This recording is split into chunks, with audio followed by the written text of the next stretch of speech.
There is just a couple of days left in the NHL's regular season, but there's still a lot of drama to be had.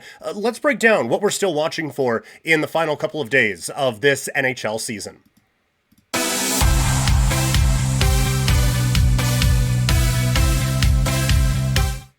So, the NHL's season wraps up later this week, and we still have a little bit to be decided. Now, recording this Monday before the games get going, so some of these things might get figured out by the end of today here. So, maybe not the most evergreen segment to do to kick off a 1,000th episode, but I do think there are a couple of things worth watching here, and even some of these will be noteworthy here as the week goes on. But we're starting with the Atlantic Division, and how does that top three stack up? The Buffalo Sabres with the chance to wrap up top spot in the division. Tall John is away in Ad World. Apologies. I probably should have timed that out a little bit better. But the Atlantic Division, you have Buffalo has a chance to wrap it up tonight here on Monday. That home ice advantage in this division, I think, is going to be important. It doesn't get as much OMG as the Central does with Colorado, Dallas, and Minnesota all at the top of it. But Buffalo, Tampa Bay, and Montreal is quite the gauntlet to have to go through to get out of the Atlantic when you look at what the other side is going to be doing over in the Metro, and getting that number one spot in the division and getting that opportunity to play a wild card team. And they're going to be difficult, right? Like either Boston or Ottawa is going to be a bit of a difficult challenge, but I would say both of those teams would power right below where the top three are. Like, I think it is an appropriate top three in that division. And so to not have to deal with Montreal, Tampa Bay, or Buffalo, I guess, if Montreal were able to get it, in that first round matchup is very, very important. So it's been an amazing story with the Buffalo Sabres all season long, and they have a chance to cap it all off with a division title. Up next is the last spot in the Metro, and a team that has kind of come out of nowhere the last little while to snag it is the Philadelphia Flyers. They are a win away from wrapping that spot up, but you look at the potential matchups, because the one who gets that last spot ends up getting the matchup with Sidney Crosby in the first round. It's either one more dance with the Philadelphia Flyers, which is a whole lot of fun, one more matchup with Ovechkin and the Capitals, or a game against an upstart, or a series, sorry, against an upstart Columbus Blue Jackets team. Either way that shakes out is really, really interesting. Philadelphia, obviously, that they have the edge, and again, while by the time you're hearing this or watching this, they may have it wrapped up. But the hockey that they have been playing this season has been, or this back part here has been really, really impressive. And just a team that's kind of come out of nowhere, and Dan Vladar being the one to backstop that team to a potential top three spot in the Metro, did not have that on the bingo card for this upcoming season. Another storyline to watch these last couple of days is the last dance of Alex Ovechkin. We don't know if he's going to retire at the end of the season.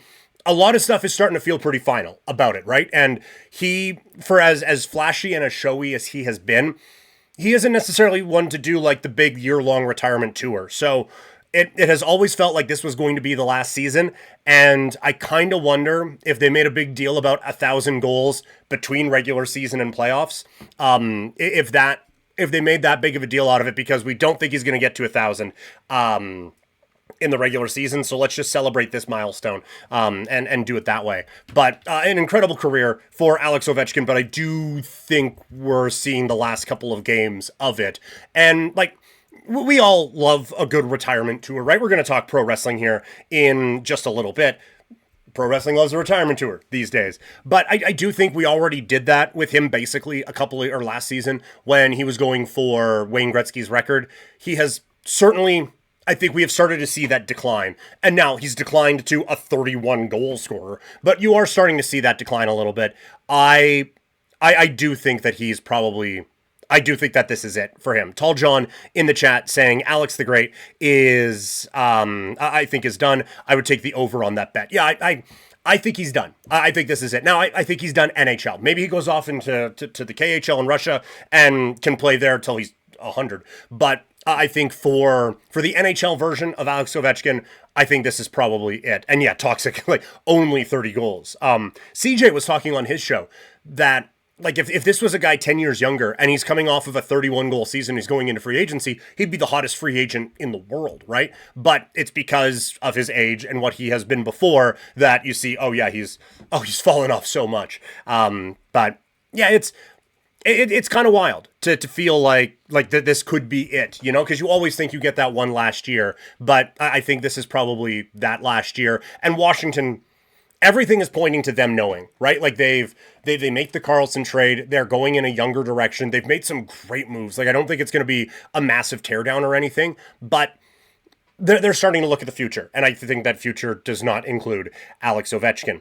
Yeah, Tall John saying the Yager move, 100%. I think he does the Yager move, where he just plays around in Europe until he's 55 years old, and we have to wait to induct him into the Hall of Fame for 5 years after his retirement or whatever it is. So it's, I think that's definitely the direction that he's going to go. And then the last thing I'm looking for is Pacific Division movement in this last week. You could still see that like the Edmonton Oilers could be a wild card team, which would set up like the best from a matchup standpoint. And obviously, we're coming to you from Calgary, so there isn't a lot of sympathy held for the Oilers here. The best slate of matchups that you would get is if the Kings go on a heater, which they've been on already, and they play the Kraken, the Canucks, and the Flames to close out the season. So they go on a run. They move up into a top 3 spot in the Pacific. The Oilers fall out. And then the first round would be Dallas against Minnesota, LA against Anaheim, Vegas, Utah, and Edmonton going up against the Colorado Avalanche. Like, just money every night. That would be absolutely incredible to get that one locked in. So I think that would be golden if we could get that. But where are these teams going to finish? And like that last wild card spot is not a pleasant one because you got to take on Colorado in the first round. So trying to get out of that and into the Pacific side of the bracket is going to be very important for one of these teams.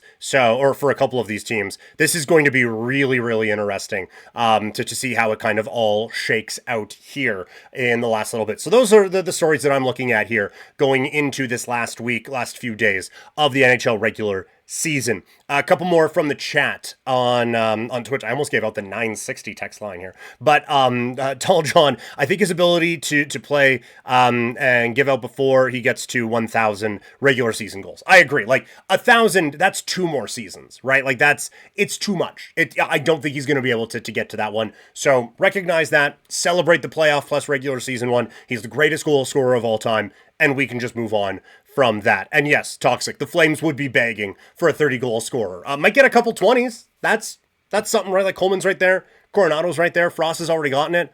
So at least there's that. But yes, no, it is funny that, like, if you did the Yager thing with Ovechkin, he all of a sudden becomes the best goal scorer on the Flames by a ton, even though he has fallen off again, quote unquote. Edmonton against San Jose, the best matchup for the Oilers anyway. Like that would be a blast. To have that if San Jose could get in. I feel like they're out of it now. That would have been a lot of fun, but for Edmonton, yeah, that would have been an ideal. Although the way Anaheim's playing right now, like they were the team that I was afraid of for the other Pacific teams a couple of weeks ago, but they have just really dragged toward the playoffs here. And I don't know if they have enough veteran guys that you can just flip that switch going into the postseason, but we'll see what happens with that. A lot of intriguing matchups anyway, the way that this could all kind of play out here over the next little while. But yeah, keep the chats coming. We're going to move off the NHL, but if you want to keep talking hockey, throw them in the chat and we can get back to it in just a little bit. And if you're watching this after the fact, let me know what you guys are watching for in the last few days of this NHL's regular season. If you are watching on YouTube, would really like it if you could help out and hit that subscribe button. Hit like as well. The buttons, they're like right beside each other. Just right there. Boom. Perfect. And leave a comment. Like I said, what are you looking for from the NHL season the last little while? Also, those on Twitch, if you could give a follow or a subscribe, that would be amazing. But just watching means the world to me, and I greatly, greatly appreciate it.